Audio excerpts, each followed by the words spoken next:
Thank you, Madam Deputy Speaker. In my electorate of Fisher, I have formed a local business advisory council, a group of business leaders in my community who meet to tell me about the issues that are important to them. At the most recent meeting of the council, the very first issue that was raised was the important positive impact that the Fair Work Commission's decision will have on employment in our region. As the member for Longman should know, tourism and services are among the biggest employers on the Sunshine Coast. With world-class beaches, the magnificent, beautiful hinterland and the very best of coastal food and drink, our community is becoming world-renowned as a leisure destination of choice. In 2015 alone, the Sunshine Coast received 5.8 million visitors. Those visitors stayed more than 8 million nights and spent nearly $1.7 billion. Tourism, Madam Deputy Speaker, is part of the lifeblood of our economy. Tourists today have rightfully high expectations for the services they receive.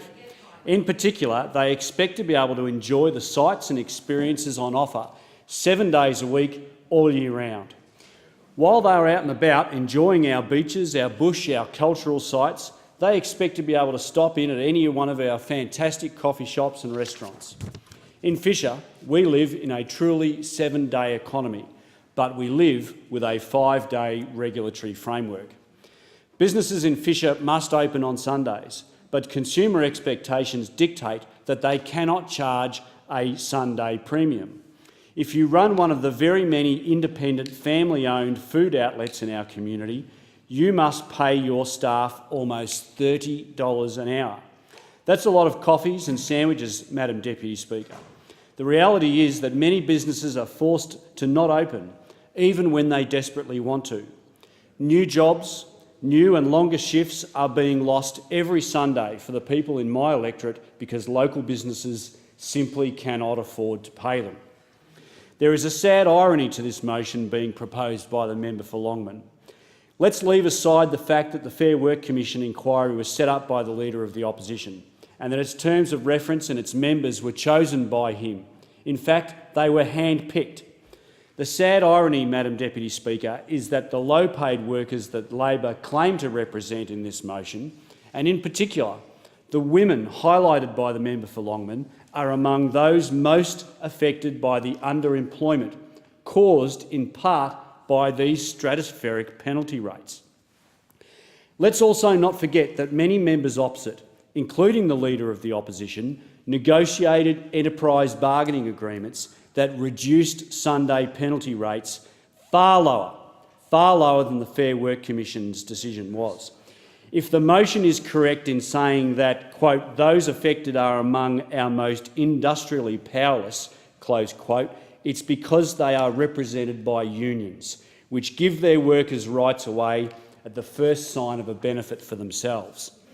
These pay agreements not only cut the pay of the workers they claim to represent, but they reduce further the number of small businesses that can open and the jobs that are available.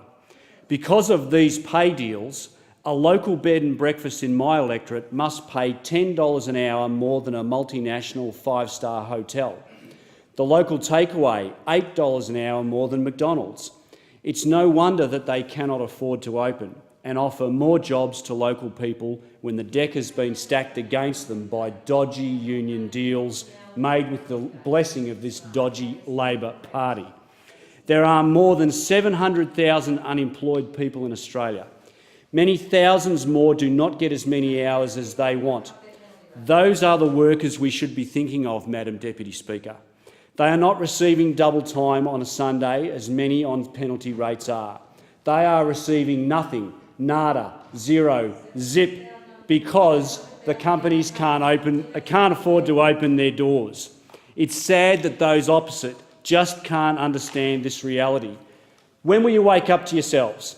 It was your union mates with your unrealistic demands that destroyed car manufacturing in this country, and now you want to destroy it. Now you want to destroy it, the retail sector. You want to destroy fast food. You want to destroy hospitality and pharmacies in my electorate.